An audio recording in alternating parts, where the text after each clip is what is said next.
Journal de bord du commandant second de la base Deep Space 57. Avec le capitaine Manu et les 2 scientifiques de la planète Romania, nous avons analysé une transmission énigmatique.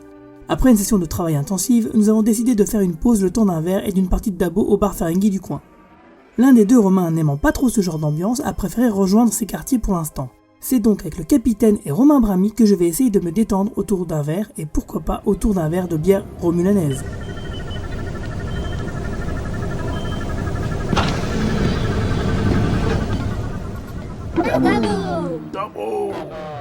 Que pensez-vous de cette table ? Ça vous va si on se place ici ? Pas de soucis, mais c'est quoi cette bouteille ? On n'a encore rien commandé ? Ici, les bouteilles sont déjà posées sur les tables. Si on les touche, il faut payer. Car elles sont censées être forcément à notre goût. Connais les nouveaux clients avant qu'ils ne franchissent ton seuil. 194e règle de l'acquisition. Ah, dites donc, capitaine, vous y connaissez en culture Ferengi ? Dites-vous que j'ai pas vraiment de mérite, les serveurs me la citent tous les jours pour faire passer la pilule de l'addition. J'ai l'impression qu'ils ne me reconnaissent pas, peut-être que tous les humains se ressemblent pour eux. Allez, je vous sers. Tiens, on dirait une sorte de vin andorréen, non ? Moi, je vais pas la toucher cette bouteille, c'était déjà sur la table, je me méfie. Oh, vous savez, de l'alcool, c'est de l'alcool. Passerelle au capitaine. Je vous écoute, enseigne. Nous venons de recevoir une autre communication de Starfleet. On arrive, et dites au lieutenant Marina de nous rejoindre.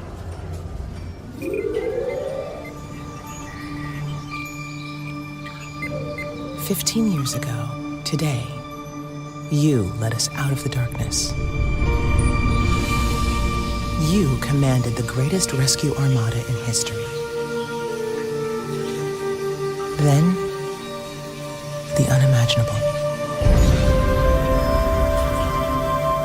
What did that cost you? Your faith? Your faith in us? Your faith in yourself?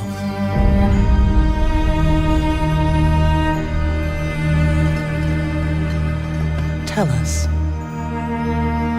why did you leave Starfleet, Admiral?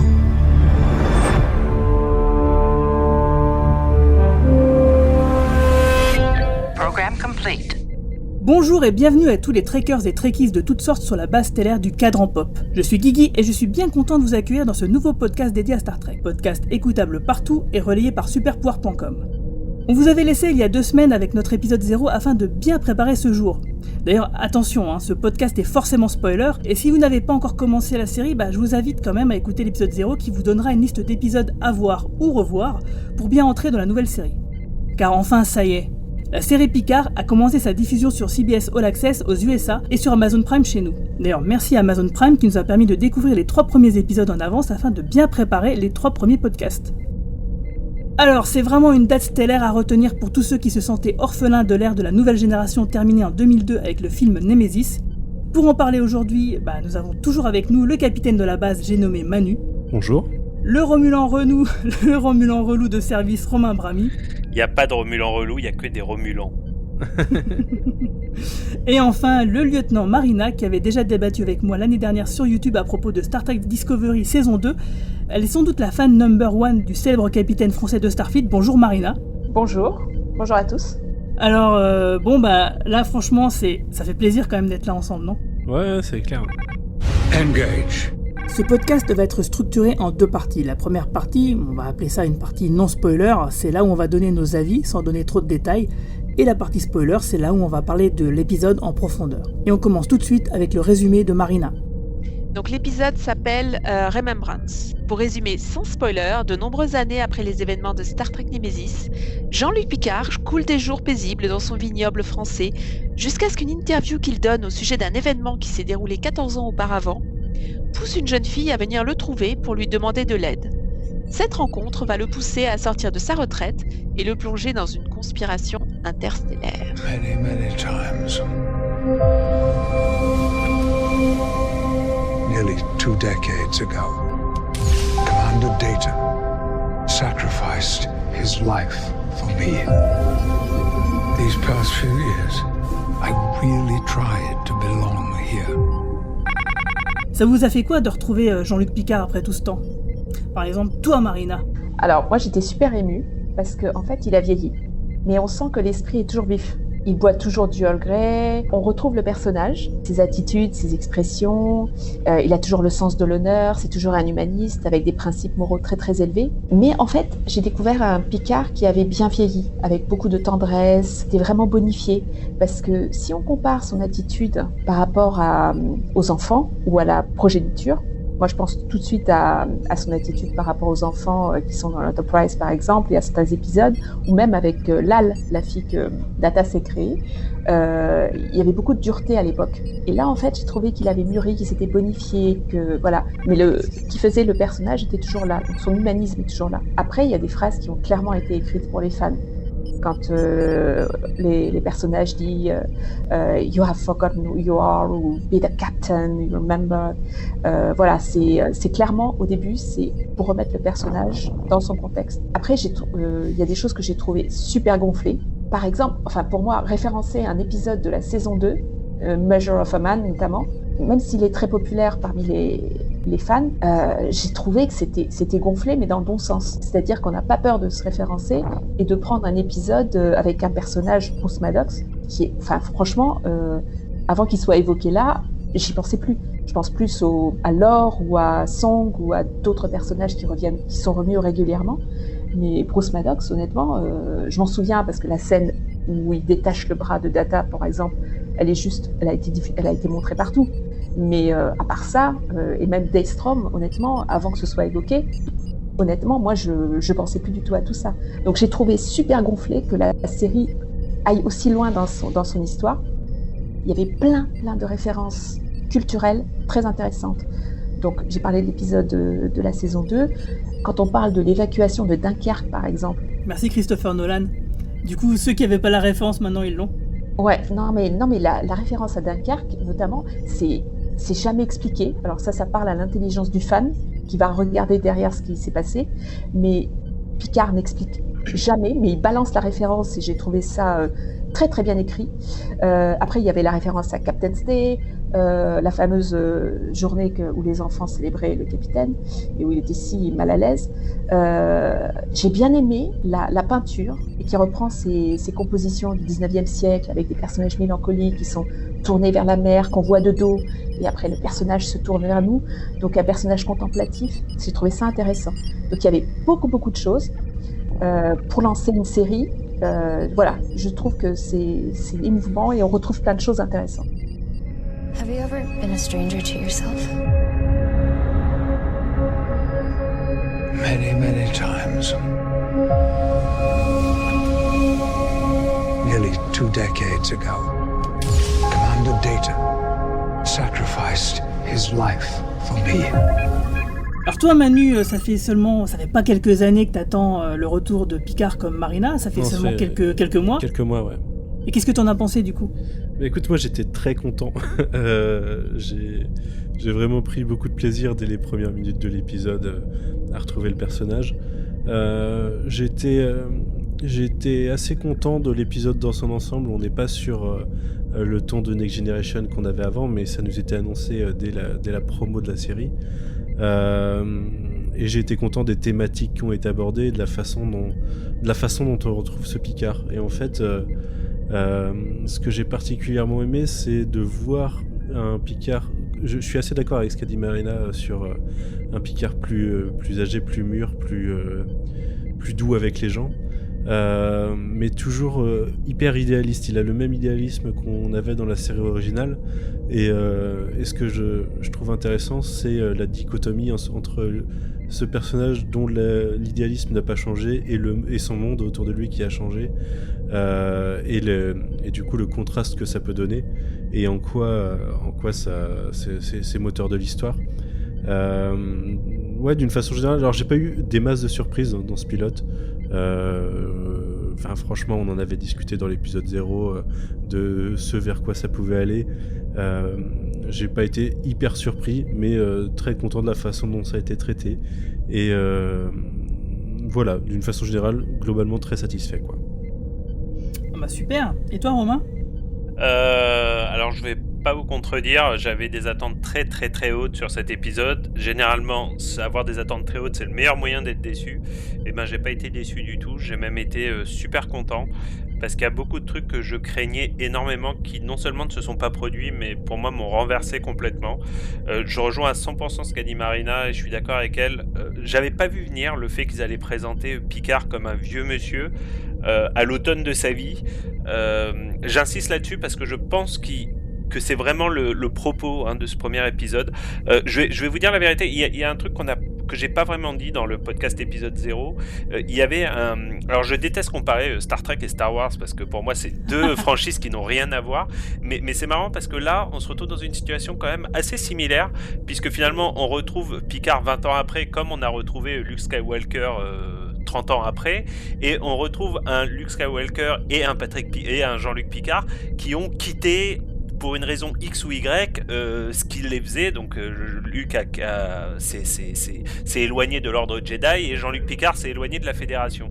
Et en fait, j'avais très très peur de retrouver un Picard aigri. Les bandes annonces laissaient un peu potentiellement envisager ça, c'est-à-dire un Picard très énervé, très aigri, etc., très en colère, qui avait tout lâché. Et en fait, on se rend compte que on parle un peu du fait, on ne sait pas encore exactement pourquoi, mais on parle du fait qu'il s'est fâché avec Starfleet, etc., etc. Mais finalement, les flashbacks, et les flashbacks avec Data en particulier, c'est finalement des flashbacks qui sont très nostalgiques, qui sont très tendres, très nostalgiques, très tendres, et très émouvants, quoi. Et j'ai trouvé, je ne sais pas ce que vous en avez pensé, mais j'ai trouvé que ce flashback où Picard dit « Je n'ai pas envie que le jeu se termine », sous-entendu « Je n'ai pas envie de me réveiller, j'ai envie de rester dans mon rêve où je suis encore avec Data et encore sur l'Enterprise », moi j'ai été touché, mais quasiment aux larmes, en fait. I don't want the game to end. I can see that, Captain. I don't want this game to end, et voilà quoi, j'ai été renversé par cet épisode et en fait je m'attendais pas, j'avoue, il y a des trucs qu'on avait vu venir, mais finalement le seul truc que j'avais pu vu venir c'était cette représentation d'un Picard à l'automne de sa vie. Ça m'a pris complètement à rebours et j'ai été enchanté par ce traitement du personnage. Et un autre truc qui m'a quand même pas mal marqué, j'ai trouvé qu'il y avait du fanservice dans cet épisode, comme l'a dit Marina, mais du fanservice bien amené, ouais, et finement amené. Et tu sais, on a eu ce débat avec Romain Nigita la semaine dernière sur les meilleurs films Star Trek sont les films qui faisaient bizarrement le plus référence à des épisodes du passé. Et ben là, tu vois, c'est vrai qu'il y a plein de références à des épisodes en plus assez spécifiques. C'est vraiment une référence directe. C'est presque une suite directe à l'épisode 9 de la deuxième saison de Star Trek The Next Generation, The Measure of a Man. Jusque dans les dialogues. Exactement, jusque dans les dialogues. Et pourtant, je suis sûr que cet épisode, tu le vois sans avoir jamais vu Star Trek, ça t'empêche pas d'apprécier, de comprendre l'intrigue, de rentrer dedans, etc., etc. Donc pour moi, c'est ce que j'appelle du fanservice ultra qualitatif. Je suis assez d'accord. C'est vrai que moi je suis comme vous, j'avais de grandes attentes sur la série et j'ai pas été déçu par ce premier épisode.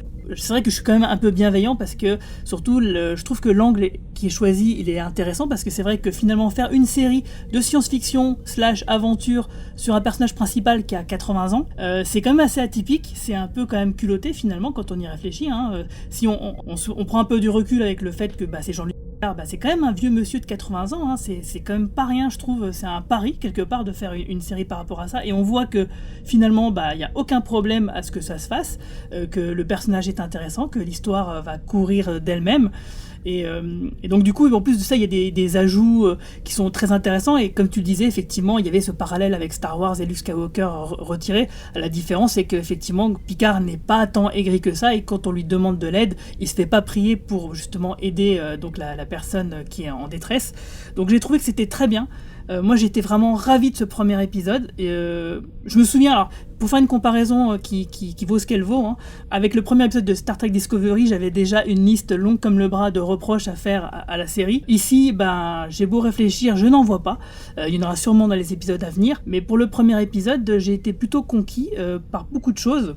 S'il y a juste peut-être une chose dont on va parler tout de suite qui m'a un petit peu déçu, c'est le générique. Alors, qu'est-ce que vous avez pensé du générique et notamment de la musique de Jeff Russo, par exemple, toi, Manu ? Moi, j'aime bien. J'aime bien la musique un peu plus... justement, Romain parlait d'un Picard à l'automne de sa vie, et on a un générique qui est un peu dans ce côté nostalgique slash... les images sont belles, oui. Très doux, quoi. Et justement, avec la musique plus les images par-dessus, alors, il n'y a pas de grande envolée qu'on pourrait attendre et qu'on pourrait vouloir d'une série sur... le personnage Star Trek par définition, mais ce petit mélange entre le logo Starfleet qui tombe des images de vie et le Picard qui se reconstruit sur la fin à partir des miettes de tout le reste. Moi j'aime bien l'ambiance, franchement, et je trouve que il y a ce petit côté mélancolique, c'est le mot que je cherchais tout à l'heure, qui colle bien à ce que j'attendais de la série, en fait. Moi aussi, en fait. Je dois dire que j'ai un petit faible, parce qu'il y a un gros cliché pour la science-fiction, c'est qu'on utilise de la techno, de la musique violente ou qui fait du bruit. Et là, moi j'aime beaucoup les génériques de... Je suis une grande fan de SF, et j'aime beaucoup les génériques, en fait, qui sont intrigants, qui apportent quelque chose, qui ont une musicalité.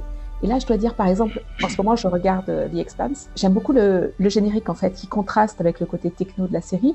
J'aime bien aussi cette musique douce, intrigante. Comme l'a dit Manu, en fait, il y a beaucoup de douceur et de mélancolie. Et ces fragments qui tombent pour former un tout, fragments du ciel, ceux qui tombent dans l'espace, ce cube Borg qui finit par... on comprend que ça recompose l'image de Picard.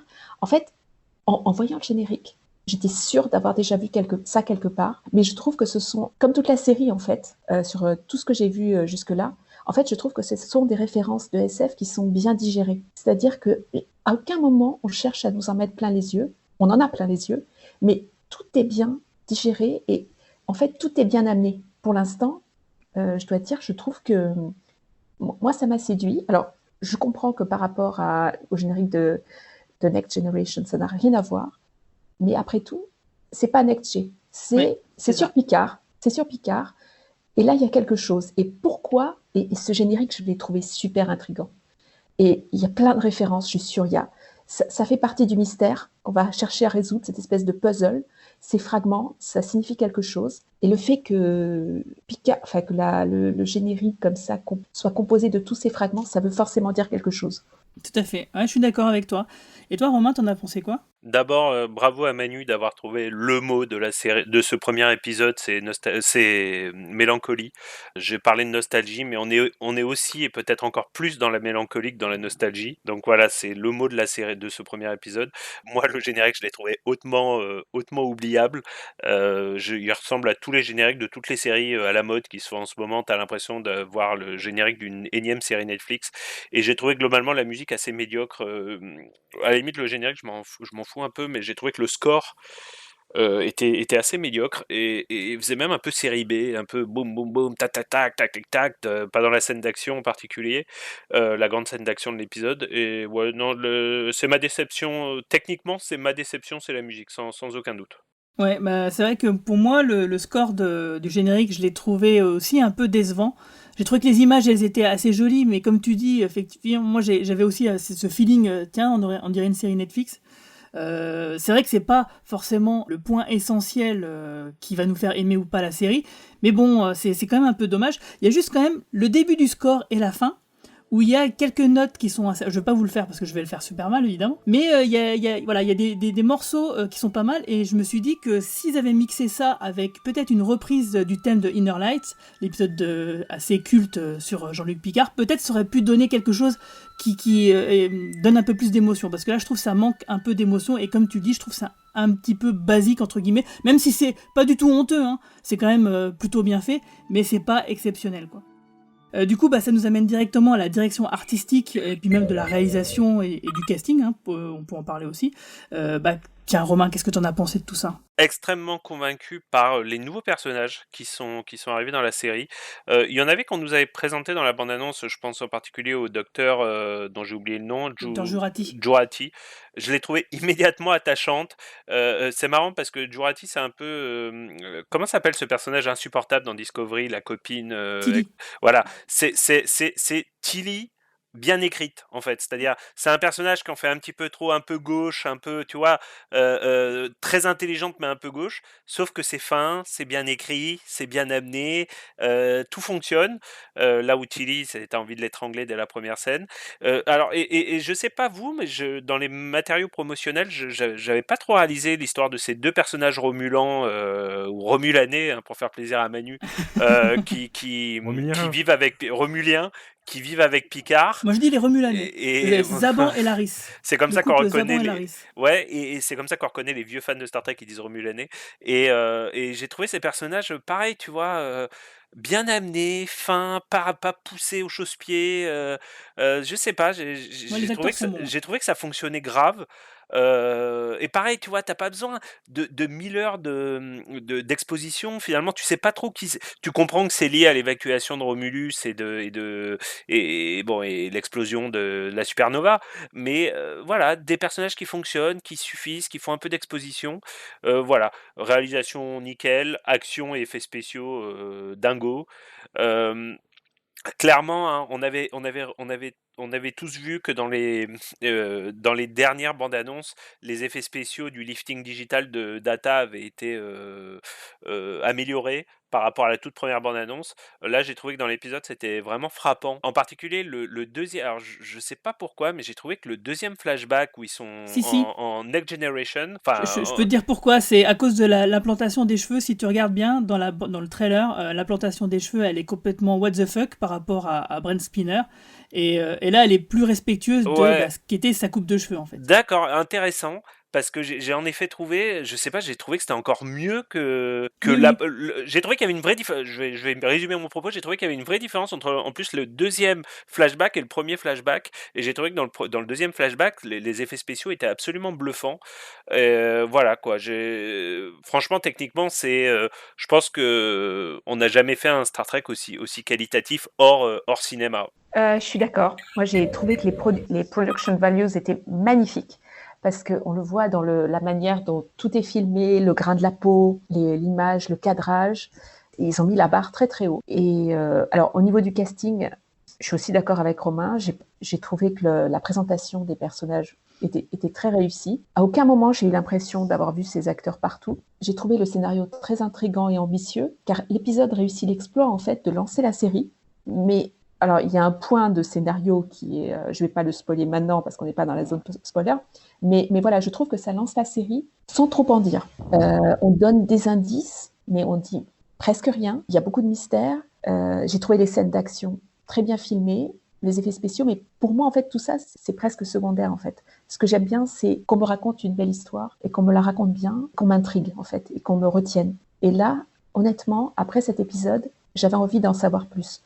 Donc c'est vraiment parce que le montage, le scénario, le jeu d'acteur était là. Et pour la cerise sur le gâteau, je trouve ces plans et ces images que j'ai trouvées magnifiques. Je suis assez d'accord, hein. C'est vrai que par exemple, par rapport à Discovery, encore elle, hein, au moins la caméra, elle est posée, le montage, il n'est pas saccadé, il n'y a pas des lens flares partout, donc c'est pas bourré d'action, ça marche plutôt bien. Donc je sais pas, est-ce que Manu, toi, t'as quelque chose à rajouter par rapport à ça ? Écoute, moi j'ai bien aimé la direction artistique, que je trouve pas forcément... Enfin, je la trouve très bonne. Je trouve que Discovery, au niveau de direction artistique, déjà avait fait un grand pas par rapport aux anciennes séries Star Trek, mais parce qu'il y avait déjà 15 ans d'écart, hein, faut pas se leurrer, on était déjà plus sur la même chose. Au niveau de la réal, je savais que le nom de la réalisatrice me disait quelque chose, et je me suis rendu compte qu'en fait c'est qu'elle avait réalisé un épisode de Counterpart dans la saison 1 ou 2, je sais plus, mais qui m'avait plutôt pas mal accroché. Par contre, je me suis rendu compte qu'elle a réalisé 2 épisodes de Discovery que j'avais pas forcément aimé, notamment l'épisode 10 de la saison 2, L'Ange Rouge, qui était juste après le moment où c'était bien, oui. Et c'était l'épisode où ça commençait à partir en couille. Donc j'étais assez surpris qu'ils aient choisi elle, d'après moi, pour... Alors c'est Annelle Culpepper, la réalisatrice, oui, je l'ai pas précisé, mais Annelle Culpepper. Après, Ouais. Manu, tu peux pas être. Quand t'es réalisateur, je pense que tu peux pas être meilleur que ton script. Et je pense surtout Non, que bien son sûr. problème sur Ouais, l'Ange bien Rouge, sûr. c'est que le script était dégueulasse, quoi. Exactement, ouais. Mais ouais, dans l'ensemble, j'ai trouvé ça plutôt propre. Alors après, on n'est pas trop habitué à la planète Terre, en fait, dans Star Trek, tout simplement. On C'est est vrai. habitué aux autres planètes. Là, ils ont réussi à trouver une bonne direction pour la Terre. J'adore toute la direction artistique au château. Je trouve que tout est très beau. J'adore l'ambiance. On a envie d'y aller. Hein. Ça se passe très bien. Et le côté ville aussi. Le côté un peu plus cité avec Dage et son petit ami en début d'épisode. Qui là est beaucoup plus film SF comme on les connaît, mais qui fonctionne bien. Niveau casting, alors moi je suis un peu plus partagé sur Alison Peel parce que je trouve toujours qu'elle en fait un peu trop dans ces séries. Du coup, qui joue Agnès Jurati. C'est le personnage où j'ai peur que ça soit un peu trop teasy justement. Où voilà, le personnage qui en fait beaucoup et qui en général permet de faire passer des trucs qui sont un peu gros dans les enquêtes ou les choses comme ça, de façon un peu trop facile. Et j'ai un peu peur qu'on parte là-dessus par la suite, mais je demande qu'à me tromper. Sinon, j'adore aussi les deux Roméliens. Alors, j'étais un peu moins surpris de leur rôle parce qu'ils sont un peu teasés dans le comic book qu'on donne. On les voit notamment dans le premier numéro et on sait qu'ils vont finir proches de Picard par la suite. Mais j'ai bien aimé leur utilisation. Et mention spéciale, parce que j'adore cet acteur, Harry Treadway, qu'on découvre qu'en fin d'épisode. Et du coup, vous le découvrirez la semaine prochaine pour nos auditeurs plus profondément. Mais qui joue un Romulien en fin d'épisode. C'est Narek. C'est Narek, ouais. C'est un acteur que j'aime beaucoup, que moi j'avais découvert avec Penny Dreadful, où il jouait le Dr Frankenstein. Et que j'apprécie beaucoup. Mais d'une façon générale, ouais, je trouve que c'est plutôt qualitatif et voilà quoi, on est loin de l'esprit kitsch qu'on connaît à Star Trek. Ou qui n'est pas gênant en soi, oui. Je rajoute un tout petit truc, Guigui. C'est Marina qui m'y a fait penser quand elle a parlé de la narration et de la belle histoire. Elle a raison, et elle a d'autant plus raison. Je trouve qu'il y a un défaut récurrent aujourd'hui dans beaucoup de séries qui sont liées à l'avènement du streaming et le fait que les séries sont souvent maintenant commandées en saison entière et plus par épisode. Et je sais pas ce que vous en pensez, mais je trouve qu'il y a beaucoup de séries qui prennent énormément de temps à se mettre en place. Il se passe pas grand-chose, pas dans 1, 2, 3 épisodes. Et moi, j'ai été assez époustouflé par combien cet épisode délivrait en termes de storytelling et d'événements et de présentation. Je m'attendais pas à autant de contenu dès le premier épisode et ça m'a vraiment beaucoup satisfait. C'est vrai que par exemple, si on compare avec les bandes annonces, on a quasiment la moitié des bandes annonces, c'est le premier épisode quelque part. Moi j'ai beaucoup aimé ça, le fait qu'on voit beaucoup la Terre, que justement l'histoire prenne son temps de présenter ses personnages et son contexte, qui n'est d'ailleurs pas complètement dévoilé. Hein. On voit même des rues parisiennes, ça s'est jamais vu. En général, on voyait toujours le bureau de la Fédération avec la Tour Eiffel, mais là on voit quand même quelques rues. On voit quelques rues au Japon, on va à San Francisco, dans toute la série on va dans pas mal de choses. Ouais, parce qu'il y a la téléportation et que du coup on peut passer de Paris à San Francisco. Du coup, c'est assez facile, c'est clair. En un portail, ouais. Alors, du coup, moi, je vous rejoins complètement. Même les scènes de bagarre, hein, elles sont pas mal foutues. On n'a pas l'habitude, c'est pareil, de placer ça pour Star Trek, mais bon, quand c'est bien fait, je pense qu'il faut le souligner. Il y a juste, moi, je trouvais que le personnage de Narek, j'ai un petit peu de mal avec son maquillage. Pardon, Manu. J'ai un petit peu de mal avec, je sais pas, pour moi il y a quelque chose moi je parle d'acteur, tu parles de maquillage. Ouais, je sais, je sais, mais bon, quelque part c'est dommage parce que je trouve que ça décrédibilise un peu le personnage, parce que c'est vrai que l'acteur est bon, mais je vois trop le maquillage du Romulan, quoi. Ah, ok. Bon, s'il y a que moi, ça va, c'est pas grave. Hein. Ah non, moi justement, je trouvais que son maquillage était très bien. Donc c'est, moi j'ai, ouais. C'est peut-être la pilosité en fait, peut-être le poil de barbe qui est pas cohérent avec les cheveux. Enfin, tu vois, ouais, j'ai des marottes un peu bizarres, hein, j'avoue. Après, d'une manière générale, la façon dont sont rendus les Romuliens dans la série dénote pas mal avec le côté complètement austère des Romuliens qu'on connaît d'avant. Oui. Et du coup, là, on est plus dans des Romuliens intégrés dans la Fédération d'une façon ou d'une autre. Mais d'un point de vue caractérisation, ils sont presque un peu hors sujet presque par rapport à ce qu'on connaissait avant. Alors après, c'est normal parce qu'il y a quand même une vingtaine d'années depuis ce qu'on a vu des derniers Romuliens. Il y a un gros événement, oui. Mais du coup, ça dénote un peu de ce sens-là, je crois. Moi, c'est marrant que tu dis ça parce que j'y ai beaucoup pensé aujourd'hui et c'est un reproche presque philosophique qu'on pourrait faire à Star Trek. Star Trek est clairement une série profondément antiraciste, hein. Je pense que personne ne peut accuser Star Trek de racisme. Toutefois, il y a quand même un défaut philosophique qu'on pourrait trouver à la série, c'est justement de beaucoup essentialiser les races, c'est-à-dire le Klingon est violent et en colère, le Romulin est comploteur, etc., etc. Et finalement, je trouvais en introduisant des Romulans qui connaissent leur race, hein, qui la renient pas et tout ça, mais en effet qui ne se comportent pas, qui ne sont pas uniquement dans le complot et les mesquineries. J'ai trouvé que quelque part, au contraire, ça agrandissait la race et ça la complexifiait. Et voilà, de se dire que tous les Romulans ne sont pas des commandants complotistes de la planète Romulus, quoi. Et finalement, je comprends ce que tu veux dire. C'est pas complètement en raccord avec l'image qu'on avait des Romulans, mais quelque part, je trouve ça plutôt bien joué.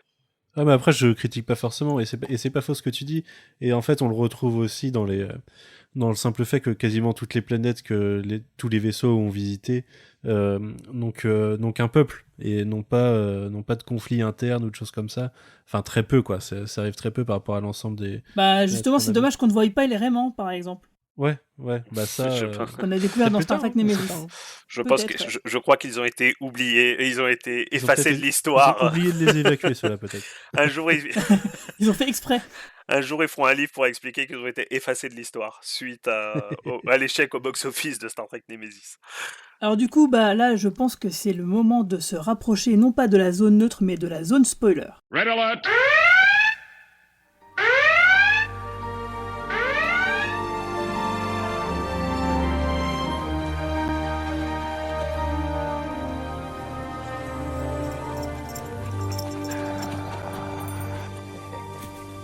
Je sais que tu penses ramener ça à la maison, mais c'est hors de question. Fais pas semblant de ne pas parler français, on s'est pratiqué. Number one, what do you have? You mean, whom does he have? A little assassin. Well, even assassins need a bath sometime. Donc cette zone spoiler, elle concerne essentiellement l'épisode 1, hein, pas du tout les épisodes 2 et 3 qu'on a déjà vus. Donc voilà, là ici on va parler un peu plus en détail de l'intrigue, en détaillant quand même beaucoup ce qui s'y passe. Donc si vous n'avez pas vraiment vu l'épisode et que vous vouliez juste prendre un peu, placer un orteil et tout dans l'eau pour voir si elle était bonne, c'est le moment de couper votre podcast et puis de revenir quand vous avez vu l'épisode.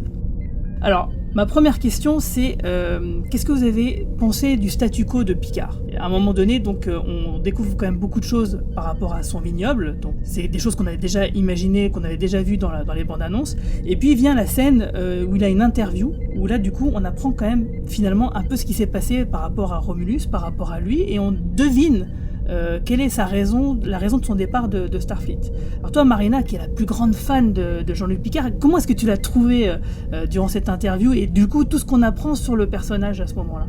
Alors je trouve que la journaliste qui l'interview est très très bonne parce qu'elle arrive à le faire exploser, et je pense que faire sortir Picard de ses gonds, il faut vraiment être... trouver le bon angle et... C'est la Lise Lucet du quadrant, quoi. mais j'ai trouvé que la scène était bien, et puis quand on voit toutes les répercussions qu'a cette scène par la suite et que tout le monde la mentionne à Picard, on se rend compte que c'est important. Après, moi ce qui m'a impressionné dans cette scène, c'est qu'en fait il y a plein de références, tous les personnages savent de quoi ils parlent. Nous, on découvre la scène, donc on est interloqué, on comprend pas ce qui s'est passé. Il y a plein d'éléments, donc heureusement qu'il a balancé Dunkerque à un moment, comme ça m'a donné une clé d'entrée par exemple.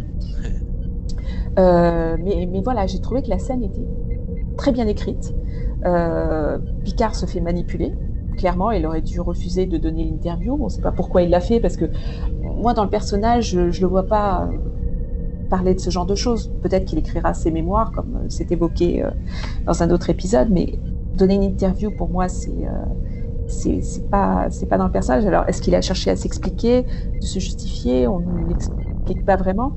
Mais lui, en fait, il a une autre idée de la Fédération. Et en fait, il se justifie comme ça.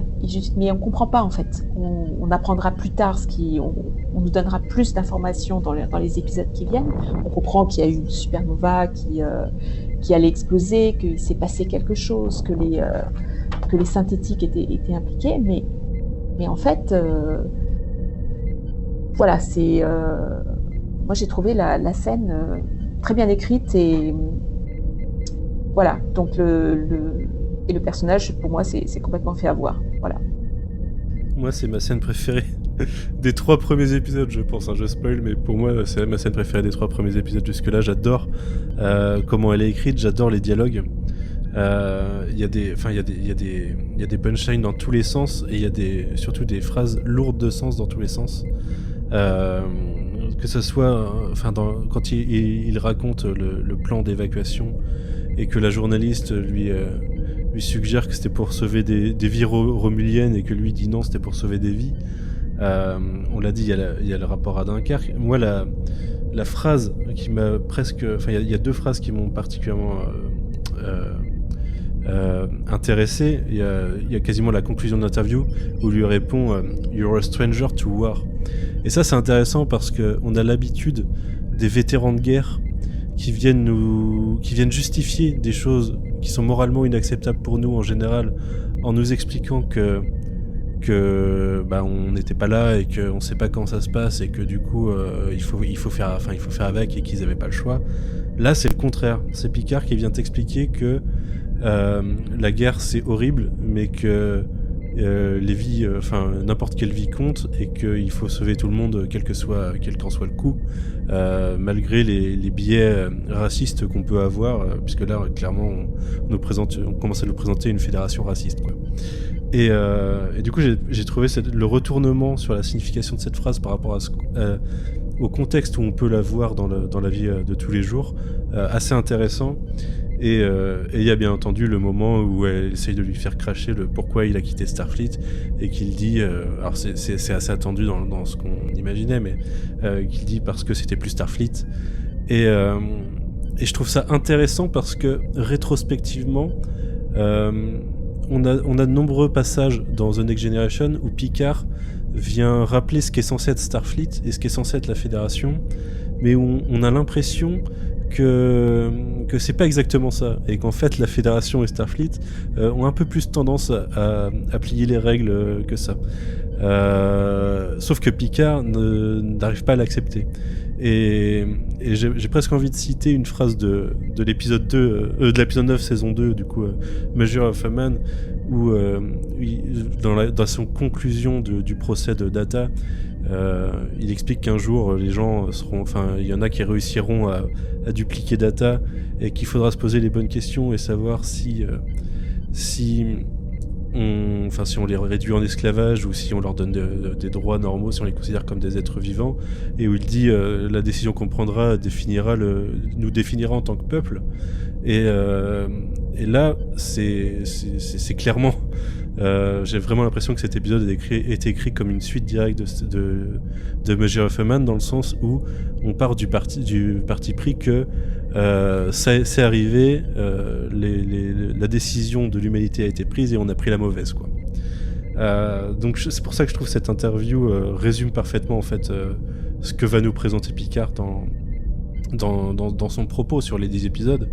Et c'est assez lourd de sens et c'est totalement contemporain. C'est pour ça que je disais que c'était pas forcément une surprise, parce qu'on pouvait s'y attendre des indices qu'on avait sur la série et de ce qu'on connaît du personnage. C'en est quand même pas moins satisfaisant de s'y retrouver confronté. C'est intéressant de prendre un angle journalistique parce qu'en fait, si on fait les comptes, Star Trek n'a jamais vraiment parlé de la façon dont les gens s'informent dans le futur.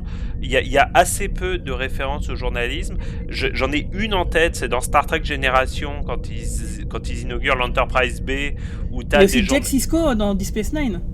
Et Jack Sisko, c'est vrai, dans Deep Space Nine, mais c'est vrai que c'est la première fois. Oui, t'avais raison, j'avais oublié Jack Sisko, mais voilà quoi, c'est vrai que à bord d'un navire de guerre, par exemple, dans Star Trek Next Generation, j'ai pas le souvenir qu'on ait jamais vu des journalistes ou des télévisions. Et c'est vrai que là, c'est un peu cache investigation version future. Et j'ai trouvé ça assez malin. Ça permet de faire une scène d'exposition finalement assez condensée. Et qui réussit l'exploit de pas trop en dire, c'est-à-dire que après cette scène, on comprend un peu ce qui s'est passé, mais on a encore des gros points d'interrogation. On sait pas vraiment pourquoi Picard a posé sa dème, pourquoi il a quitté Starfleet. On le comprend, mais on le sait pas trop. On sait pas vraiment qui sont ces synthétiques qui ont attaqué Mars et la station sur Mars. Voilà, donc j'ai trouvé que c'était très malin parce qu'ils arrivaient à en dire un peu, mais pas trop. Ils te noient pas sous de l'exposition et ça leur permet de garder pas mal de gras pour l'avenir, pour augmenter l'exposition à l'avenir. Donc oui, une scène ultra maline. Ouais, c'est vrai, t'as tout à fait raison. Moi, pour ma part, je voulais revenir sur la destruction de Romulus, parce qu'on en avait beaucoup parlé dans l'épisode 0, justement, donc du coup, la Fédération, sous l'impulsion de Picard, et sans doute d'autres personnes bien intentionnées, ont essayé d'aider les Romulans, parce qu'une supernova allait détruire leur empire, et donc du coup, faisait construire des vaisseaux sur Mars qui ont été détruits donc, par une armée de synthétiques issus de Data. Et donc oui, moi, il y a quelque chose qui m'interloquait par rapport à l'origine de la supernova qui détruisait Romulus, parce que dans la série, donc Star Trek Picard, il est dit que cette destruction, c'est le soleil même du système de la planète Romulus qui s'est transformé en supernova et qui allait niquer tout le secteur. Sauf que c'est un peu en contradiction avec ce qui a été dit dans le film de J.J. Abrams en 2009, parce que souvenez-vous, donc c'est Spock qui essayait donc du coup de créer un trou noir pour absorber cette supernova, pour sauver Romulus justement, parce que donc du coup cette supernova, en fait elle était extérieure au système, elle venait d'ailleurs, elle était sûrement en périphérie mais plus ou moins lointaine. Donc du coup là, ça fait clairement sortir la Kelvin Timeline du canon, ou alors c'est qu'ils ont complètement oublié. À mon avis, ils ont complètement oublié parce que d'après ce que j'ai lu sur les interviews d'Alex Kurtzman, il a l'air de trouver ça tout à fait normal. Alors qu'en fait non, c'est les événements qui sont décrits dans Picard on parle bien de la destruction de Romulus par une supernova, mais les événements sont tellement différents qu'ils ne peuvent pas concorder, et donc du coup ils sont en contradiction totale, parce qu'on imagine bien que oui, si le but de Spock c'est de sauver Romulus en foutant la supernova dans un trou noir, si cette supernova c'est l'étoile du système de Romulus, ça n'a aucun intérêt, parce que tu fous un trou noir dans le système, la planète Romulus ça n'existe plus, si jamais il n'y avait plus d'étoiles, de toute façon il n'y a plus de Romulus de toute façon. Donc c'est complètement incohérent. Bon, du coup c'est pas grave que la Kelvin Timeline on l'oublie et qu'elle sorte du canon, moi c'est pas moi qui vais la pleurer. Moi je pense, Guigui, que tu mets le doigt sur une erreur de script, mais je pense pas qu'il y ait une volonté je pense au contraire il y a une vraie volonté de s'inscrire dans la Kelvin Timeline. Enfin, c'est pas la Kelvin Timeline, c'est la vraie timeline. Non mais tout à fait. Mais ce que je veux dire, c'est que comme la série Picard, elle est postérieure à la Kelvin Timeline, on aurait pu se dire ils auraient accordé leur violon pour que ça se réponde. Sauf que là, on voit bien que c'est pas le cas. C'est à mon avis tout simplement un oubli. Ils ont pas pensé, ils s'en foutent un peu. Je pense que c'est plus ça. C'est plus accepter le fait que on n'efface pas le film d'Abrams de 2009 et on admet que Romulus a été détruit. Après, je pense qu'il y a des erreurs d'interprétation sur cette histoire de supernova qui, de toute façon, même dans le film de 2009, ne tient pas debout, puisque ça n'a aucun sens. Un trou noir. Alors, tu sais pas pourquoi. Une fois, ça te fait voyager dans le temps. Une fois, ça te fait disparaître. Une fois, ça te tue. Enfin, c'est à cause de la matière rouge. Oui, c'est ça, la matière rouge. Mais la fameuse matière rouge. Le DJ Abrams qu'on voit dans Alias, qu'on voit partout. C'est laisser tomber, mais j'y vois une petite erreur au moment de l'écriture. J'y vois pas une volonté d'effacer la Kelvin Timeline de la timeline. Ouais, je suis assez d'accord. Hein. Mais de toute façon, on va l'oublier cette trilogie. Pas cette partie du coup, pas la partie de Spock. Oui, pas cette partie-là, non, tout à fait. Voilà.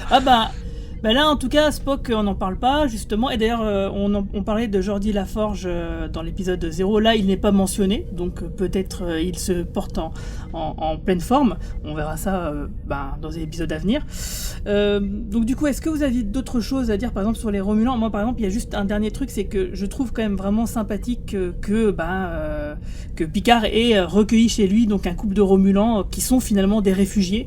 Et moi j'y vois quand même un truc intéressant par rapport au sous-texte, donc, si on lit l'interview de Patrick Stewart, qu'effectivement lui il met un peu de politique dans cette série, mais finalement quand on y réfléchit, mais c'est pas tant de la politique que ça, c'est parce que c'est plutôt un niveau macro, donc on peut pas vraiment parler de politique dans le sens politicienne, c'est vraiment qu'est-ce qu'il faut faire dans des situations d'exception, et le fait qu'il recueille ce couple de réfugiés qui deviennent sans doute parmi ses meilleurs amis, des personnes qui sont très proches et qui d'ailleurs sont vraies, vous l'avez dit tout à l'heure, ce sont des personnages exceptionnels, moi je les ai adorés, surtout Laris, elle me fait beaucoup rire, enfin je trouve que les acteurs sont bons, qu'il y a une excellente alchimie entre les trois personnages, quand par exemple Picard il rentre de sa petite promenade avec son chien, enfin il y a des vraies interactions qui font vraiment plaisir, qui font chaud au cœur en fait.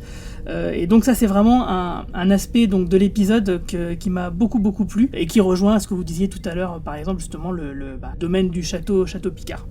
Manu, tu disais que c'était des personnages qui avaient été introduits dans Countdown. Tu peux m'en dire un peu plus, parce que en fait comme j'ai pas lu la BD, je sais pas exactement qui c'est ces deux personnages. Ah bah je pourrais t'en dire un peu plus la semaine prochaine, parce qu'on aura le numéro 3. Tout ce que je peux dire c'est qu'en fait ils sont introduits au tout début du comic book Picard, en tant que, en fait c'est une sorte de flash forward. Ils viennent, ils ont besoin ils suggèrent qu'ils doivent aider Picard parce qu'il a fait quelque chose d'exceptionnel pour eux. C'est sa tentative de sauver Romulus, ou en tout cas sauver les Romuliens. Ils sont pas forcément développés, mais ça se voit que c'est eux en fait, tout simplement. Et puis surtout il y a déjà dans le comics il y a le rapport qui fait que les Romulans aussi ils aiment bien cultiver du vin. Ce qui leur fait un point commun. C'est vrai. Oui. Voilà, qui est plutôt sympathique.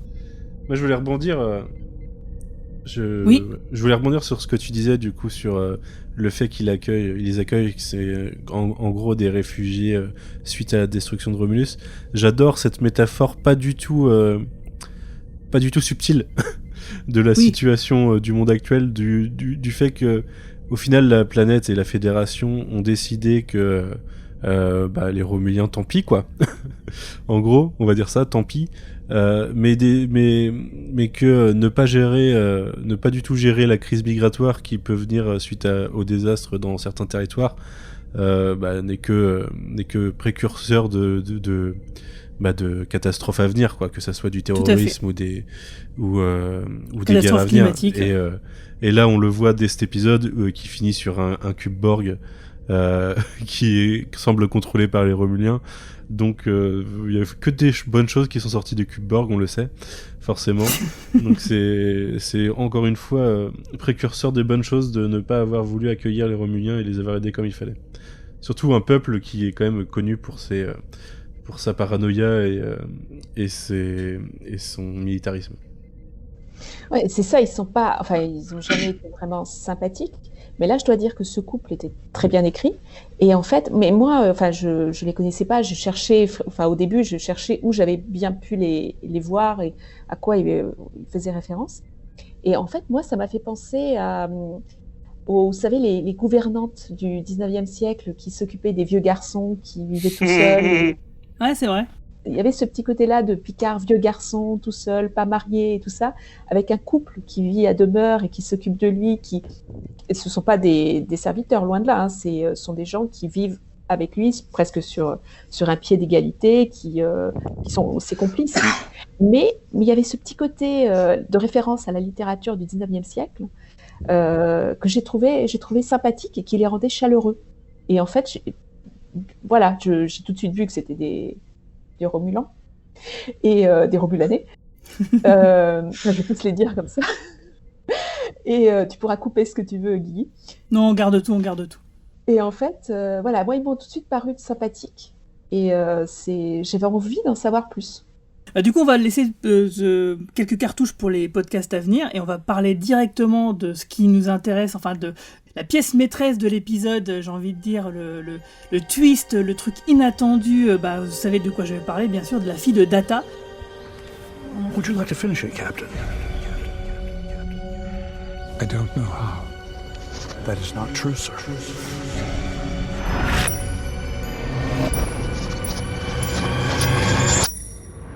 Donc la fille qui demande de l'aide à Picard, elle s'appelle Dage, qui se fait agresser, on ne sait pas pourquoi, et donc elle cherche une protection auprès de Picard parce qu'elle a une vision de Picard.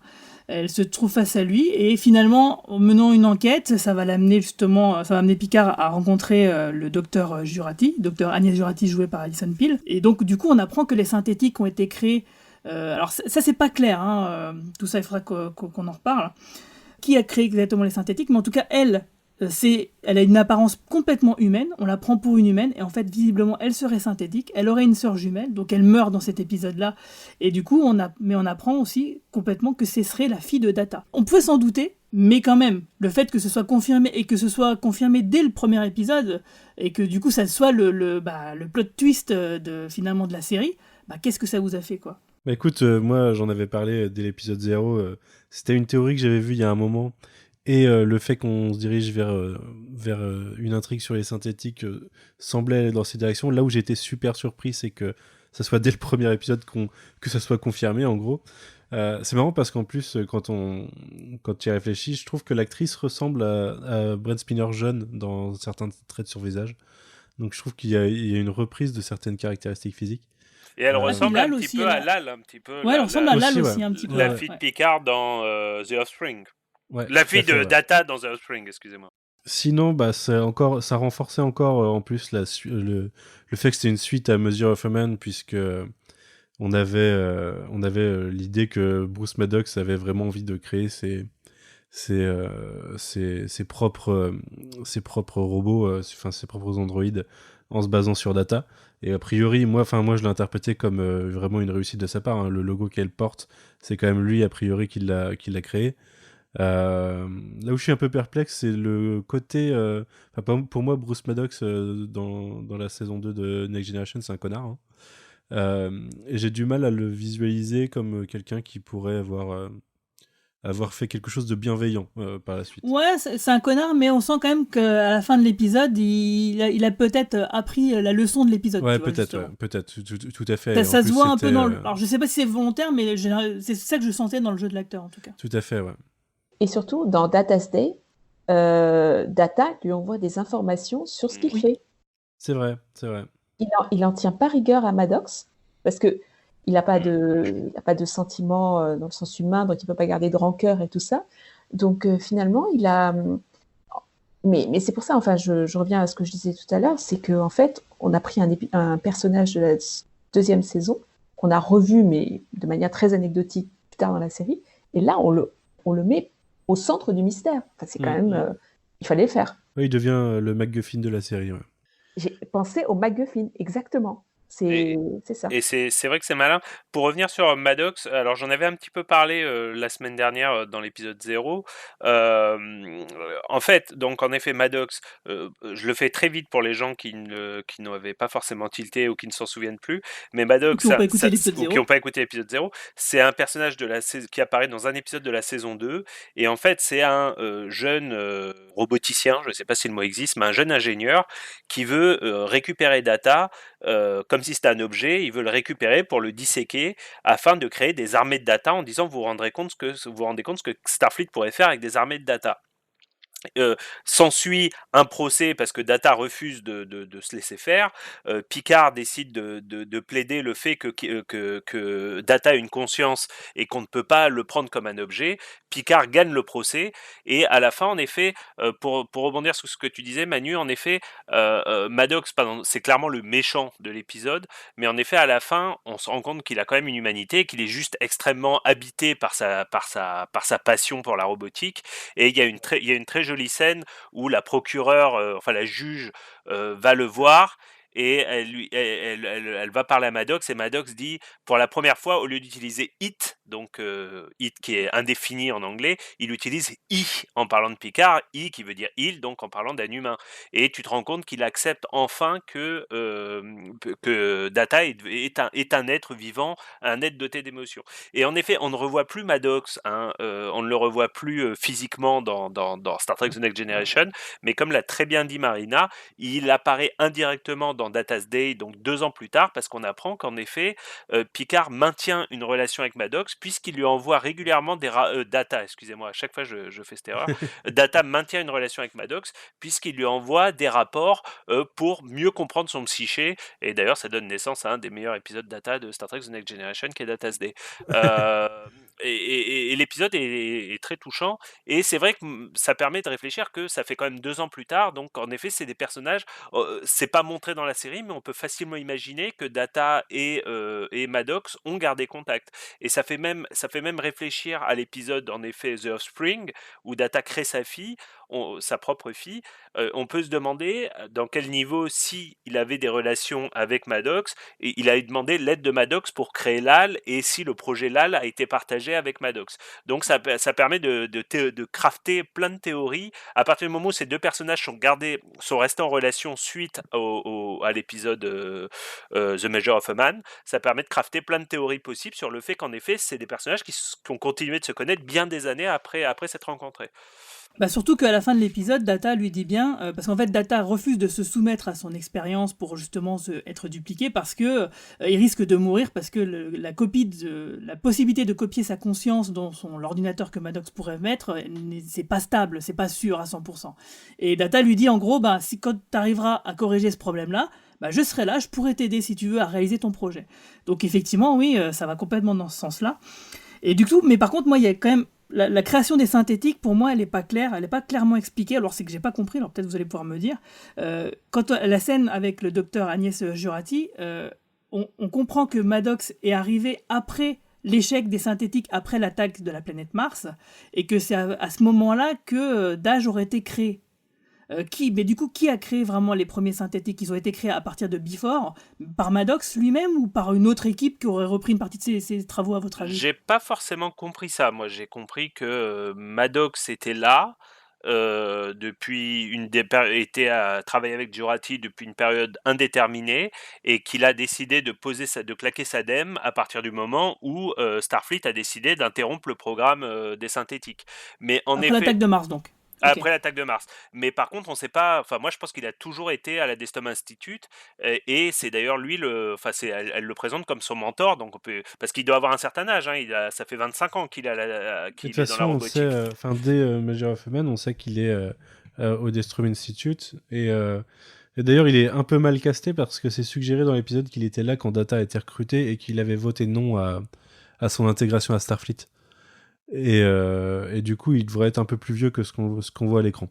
Même si après, les humains dans Star Trek vivant plus longtemps, on peut se dire qu'il a plus que l'âge de l'acteur à l'époque, quoi. Mais en tout cas, il était déjà, il me semble, à la tête du Strom Institute, déjà dans Next Generation. C'était déjà référencé. C'est pour ça, c'est super culotté d'avoir repris l'épisode et de... Enfin, on va voir où ça va mener, mais... Moi, je l'ai pas vu venir, ça. J'avoue, quand ils ont cité Maddox, j'étais sur le cul, et je me suis dit merci, quoi. Ça fait tellement plaisir d'avoir des scénaristes qui ont quand même étudié ou qui ont quand même un amour pour leur matériel original. C'est tout ce qu'il n'y a pas dans les. Excusez-moi, je suis obsédé avec ça, mais c'est tout ce qu'il n'y a pas dans les nouveaux Star Wars. Et je sais pas, j'étais trop content, quoi. Quand ils ont été aussi loin dans la référence, j'étais vraiment ravi, quoi. Surtout qu'on en avait parlé juste avant quand on avait fait l'épisode 0, donc oui, c'était vraiment super raccord. Pour terminer ce podcast sur le premier épisode, est-ce que vous pensez qu'il y a des points vraiment négatifs? Écoute, moi, le premier point négatif que je trouverais, en fait, c'est le fait que c'est le changement de format de la série, c'est qu'on est sur une série où il va falloir attendre, on va suivre une histoire de 10 épisodes, et que du coup, on est loin du format épisodique d'auparavant, et que moi j'ai envie de voir tout d'un coup dans ce cas-là, tu vois. J'ai envie de la binger dans ce cas-là, la série. C'est-à-dire qu'on reste un peu sur notre faim, clairement. Sinon, moi la seule chose que je dirais à part ça, c'est j'ai un peu l'impression qu'on va avoir des petites facilités scénaristiques de temps en temps pour faire avancer l'intrigue. Je trouve que le personnage d'Agnès Jurati, et toutes les explications qu'elle donne d'un coup font que ça avance un peu vite, et que peut-être ça aurait pu être un peu plus compliqué à trouver. Mais pour l'instant, en tout cas sur le premier épisode, je mentionnerai pas les deux d'après. Si j'en reste là, et en même temps, étant donné qu'on les a pas eu en même temps les 3 épisodes, à l'époque, à ce moment-là, j'en étais resté là. Non, pas vraiment d'avis négatif sinon. Marina? Non, moi non plus. En fait, j'ai été vraiment agréablement surprise par le scénario, par les twists, le twist de la fille de Data, moi, je l'ai pas vu venir. Hein, donc, moi, toutes les références, l'amour de la culture Star Trek, des références, le respect. Il y a énormément de respect parce que je reviens, hein, c'est ma marotte ce soir, mais reprendre Bruce Maddox et d'en faire le MacGuffin de l'histoire, comme le disait Manu, il fallait le faire. Et le faire de manière intéressante et que ce soit pas lourd. Et là, on a envie d'en savoir plus. Donc pour moi, il y a le négatif, en fait, il est, voilà, il est, je vais pas dire qu'il n'existe pas parce qu'on peut toujours trouver quelque chose, mais il y a tellement de positifs, il y a tellement de respect, il y a tellement de bonnes surprises qu'en fait, moi, j'avais envie de voir la suite immédiatement. Et donc, comme l'a dit Manu, de binge-watcher les 10 épisodes d'un coup. Là, je serais restée debout toute la nuit pour regarder ce qui se passe.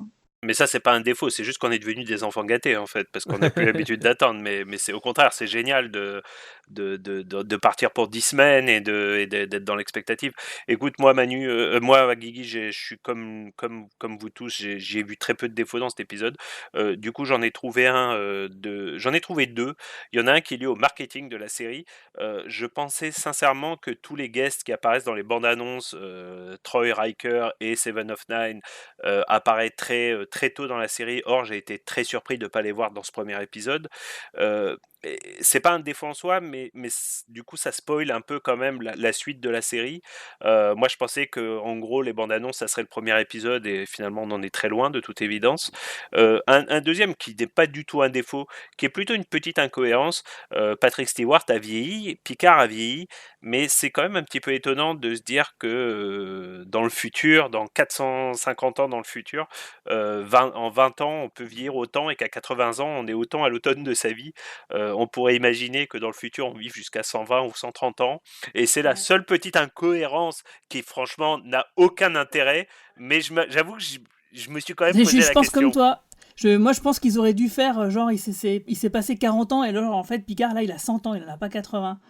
J'aurais trouvé ça un petit peu plus raccord, effectivement, avec ce que tu dis, mais bon. C'est vraiment un détail pour nerder, quoi. Après, est-ce qu'il donne l'âge de Picard dans Star Trek The Next Generation ? Auquel cas, pourquoi on pourrait imaginer qu'il avait 80 ans dans Star Trek The Next Generation et que maintenant il a 100 ans ? Alors, pendant que tu parlais, en fait, j'ai mené une petite vérification sur Internet. En fait, on se trompait tous les deux. C'est Patrick Stewart, l'acteur, qui va sur ses 80 ans. En réalité, le personnage de Picard est né en 2305. Vu que la série Star Trek Picard se passe en 2399 a priori, ça fait que le personnage de Picard aurait 94 ou 95 ans. Donc, finalement, tout va bien. Ok, ça va alors, c'est pas un jeune homme. Juste pour revenir sur les acteurs qui ont vieilli dans la SF contemporaine. En fait, il y a Picard, mais il y a aussi, avec Romain, on avait été voir Blade Runner, le 2049, c'est ça ? Ouais. Oui. Il y a 3 ans. Et en fait, il y a un truc qui m'avait vraiment énervé pendant le film, c'est que Descartes a l'âge de mon père, en fait, 77 ans.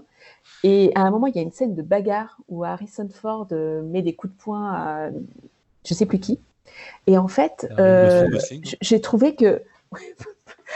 je sais plus, oui, peut-être. Et en fait, il y avait une scène de bagarre et je me disais, mais c'est pas possible, c'est pas réaliste. Et là, ce que j'ai aimé dans Picard, c'est qu'en fait, ils admettent que Picard a vieilli. Par exemple, il y a des scènes où Dash l'oblige à courir, mais il est au bord de la crise cardiaque dans l'escalier. Et je trouvais qu'accepter l'âge du personnage, c'était très fort, très beau. Et moi, j'ai beaucoup de respect pour des scénaristes qui sont allés, qui ont pris cette direction d'accepter l'âge du personnage, d'accepter les seniors. Et oui, alors, Picard a toute sa tête. Il résout des énigmes, il mène des enquêtes, il veut retourner dans l'espace, mais il n'arrive plus à courir. Et ça, voilà, j'ai trouvé que c'était... Ouais, je pense que c'est une bonne conclusion. Pour ma part, moi, c'est juste le maquillage de Narek. Je suis désolé de revenir là-dessus. Je comprends pas. Je sais que, bon, visiblement, il y a que moi qui ai ce problème-là. Mais c'est peut-être, il aurait dû se raser, ou je sais pas, se coiffer un petit peu. Enfin bref, en tout cas, merci d'avoir discuté avec moi de cet épisode Star Trek Picard tant attendu et qui nous a fait tellement plaisir.